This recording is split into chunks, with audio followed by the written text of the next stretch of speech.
அந்த வயலுக்கு நடுவுல ஒரு அழகான ஒரு கூரை வீடு இந்த பக்கம், அதுக்கு பக்கத்துல ஒரு மாடி வீடு இந்த பக்கம். இந்த பக்கம் என்ன வீடு?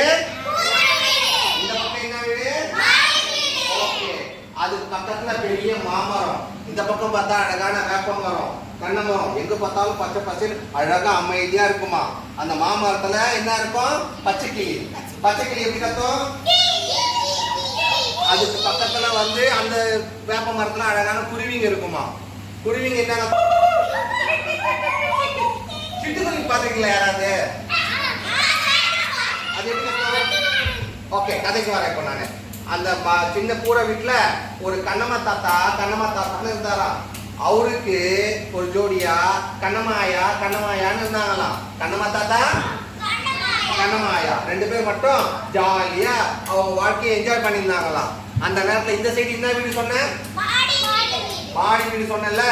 அந்த மாடி வீட்டுல புதுசா ஒருத்தங்க புத்தனை வந்தாங்கன்னா வாடகைக்கு வந்தாங்க எக்ஸாம்பிள். ஓகேவா?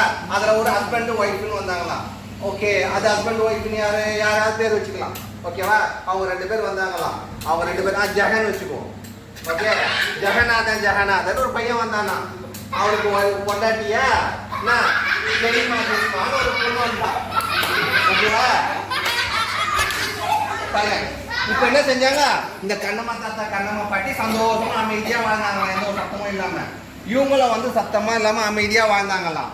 ஆனா கண்ணம்மா என்ன பண்ணுவாங்க தெரியுமா? வெத்தலை போடுவாங்கல்ல, பாட்டியில வெத்தலை போடுவாங்க பார்த்துருக்கீங்களா? அவங்க என்ன செய்வாங்களா, சின்னதா அந்த என்ன செய்வாங்க, ஒரு உரல் மாரி வச்சிருப்பாங்கல்ல, அதுல வந்து இடிக்கி மாரி வச்சுட்டாங்க, அதை போட்டு இந்த பாக்கு எல்லாம் வச்சு குத்துவாங்கல்ல.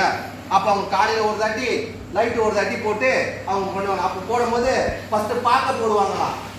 ஒய் ஃபர்ஸ்ட் பாக்க போட்டு எப்படி இருப்பாங்க?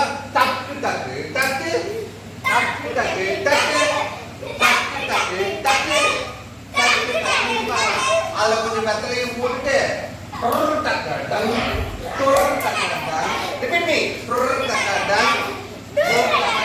போட்டு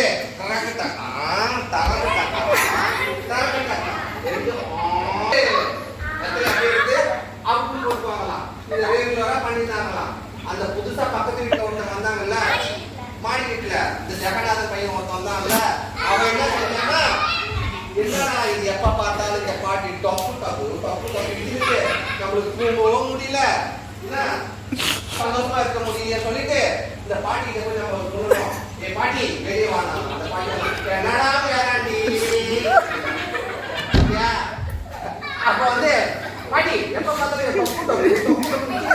எனக்கு மண்டை ஒரே டார்ச்சரா இருக்குது, நீ அமைதியா வைக்க மாட்டியா அப்படின்ச்சா. ஏய் பேராண்டி, இது என்னோட இதுடா, உன்னையும் நான் அப்படிதான் பண்ணுவேன், நீ கேட்டா கேளு கேட்டா அப்படியே போன்னு கண்ணமா பண்ணி சொல்லிச்சான். என்ன பண்ண சொல்லிச்சு? அப்ப கண்ணமா தாண்டா பார்த்துட்டு எப்படி சிரிச்சாரா? அந்த ஜனத்துக்கு ரொம்ப கோவம் வந்துச்சா. எப்படி வந்துச்சு? என்ன செஞ்சான்? பாட்டி என்ன வெறுக்கிறதுல இல்ல, நான் போய் ஊர் பஞ்சாயத்து தலைவர்கிட்ட போய் நான் சொல்றேன் பாரு சொல்லிட்டு அவன் வடக்கு வீட்டுக்கு போய் அவனோட ஒரு மோட்டார் சைக்கிள் ஒன்று இருந்துச்சான். அதை எடுத்து எப்படி போனா அந்த ஊர் நாட்டாம யார் தெரியுமா? சலிமன் ஒரு அங்கிள் இருந்தாராம். அந்த அங்கிள்கிட்ட போயிட்டு சலிமங்கல் எனக்கு ஒரு பஞ்சாயத்து இல்லைனா. நான் சொல்றேன், என்ன ஜெகநாதன் உனக்கு பஞ்சாயத்து அப்படி கேட்டேனா. அப்போ உடனே இது மாதிரி நான் வந்து என் வீட்டுல ரொம்ப அமைதியா இருக்கேன், ஆனா பக்கத்து வீட்டு பாட்டி எப்ப பார்த்தாலும் டொப்பு டொப்பு டொப்பு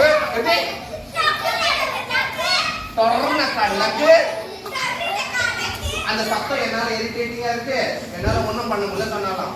அப்போ சலிமன் இது யோசிச்சாரா, இவனுக்கு என்ன அப்படி புரிய வைக்கிறது அப்படின்னு. சரி ஜெகன், நான் உனக்கு ஒரு மாடு உனக்கு கொடுக்குறேன், அந்த மாடை எடுத்துட்டு போயிட்டு நீ வீட்டுல கட்டு. அந்த பாட்டி எப்பெல்லாம் ஒரு டொக்கு டொக்கு டொக்குன்னு கத்துறாங்களோ அப்பெல்லாம் அந்த மாட்டு வாழை பிடிச்சி திருவிடு. அப்ப அந்த மாட்டு கத்தும் போது இதுவும் அதுவும் சத்தம் சரியா போயிடும் அப்படின்னாங்க. அதுக்கு இந்த பையன் என்ன செஞ்சானா, அந்த மாட்டை வச்சுட்டு அவன் வீட்டுல கட்டினான். கட்டிட்டு இனிமேட்டு நான் நிம்மதியா தூங்குவேடா அப்படின்னு நினைச்சிருந்தானா. அப்ப பாட்டி அங்க டொக்கு டொக்குன்னு கட்ட ஆரம்பிச்சாங்களா. எப்படி ஆரம்பிச்சாங்க? அப்ப இவன் என்ன பண்ணா, வாழை திருவ ஆரம்பிச்சான். யார் வாழை? அப்ப மாடி எப்படி கத்தோம்?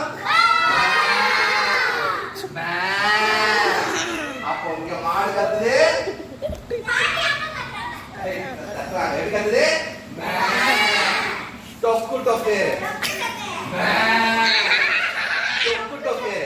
என்னடா இது ஒரு சத்தத்தை நம்ம பார்க்க போனா இன்னொரு சத்தமும் நமக்கு டார்ச்சரா இருக்கு. இது செட் ஆகாதுன்னு சொல்லிட்டு திருப்பி அந்த ஓட்டர் சைக்கிள் எடுத்துட்டு திருப்பி பஞ்சாயத்து நாட்டாம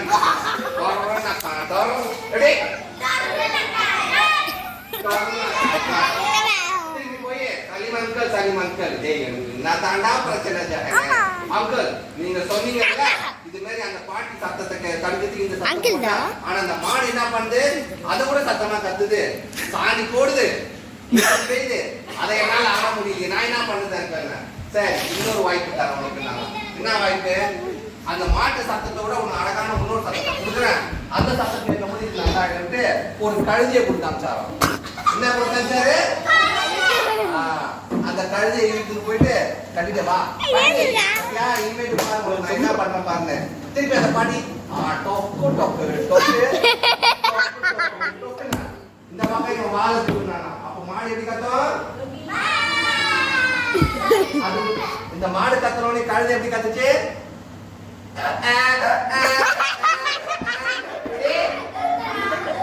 இதெல்லாம் மெலிட்டி ட்ரை பண்ணுங்க.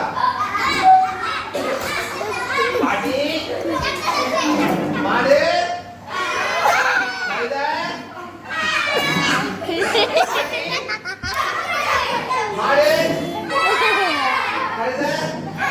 ஓகே மூணு பாட்டு. நீங்க பாட்டி அவங்க மாடு நீங்க கழுதை. Okay ready? பாட்டி டொக்கு டொக்கு டொக்கு டொக்கு டொக்கு டொக்கு மாடு கமா மாடு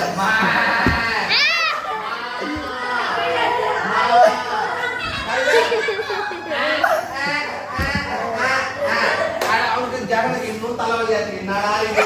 இங்க ஒரு டொக்கு டொக்கு இங்க ஒரு இங்க ஒரு கழுதை. என்ன பண்ணலாம் திருப்பி யோசிச்சாராம். திருப்பி நாட்டாம கிட்ட போனாங்க. எதுவும் போயிட்டு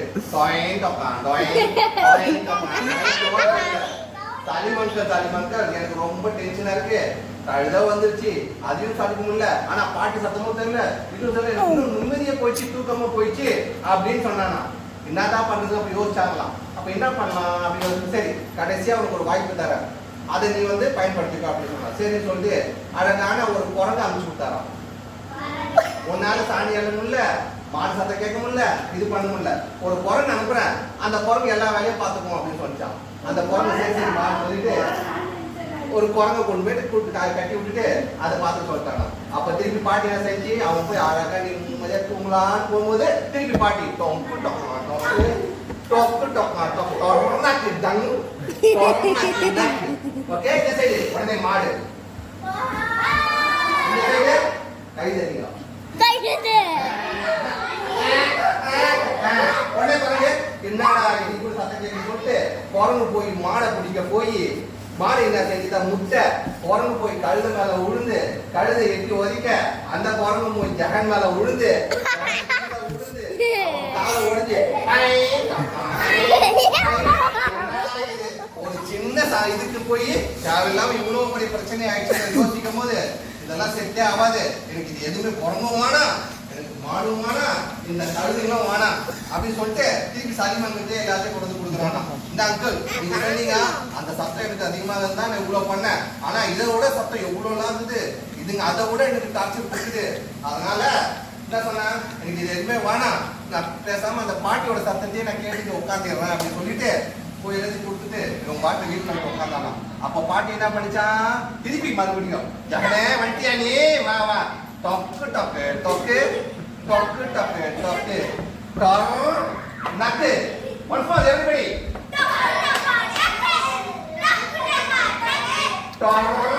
நக்கு நக்கு. அப்ப என்னத்தமா செஞ்ச ஜகனே சேனல பட்டு ஆப்பா இந்த சவுண்ட் எவ்வளவு அழகா இருக்கிறா, இப்ப தானே நான் நிம்மதியா இருக்கேன் அப்படின்னு சொல்லிட்டு அவன் நிம்மதியா அன்னைக்கு தான் தூங்குனானா.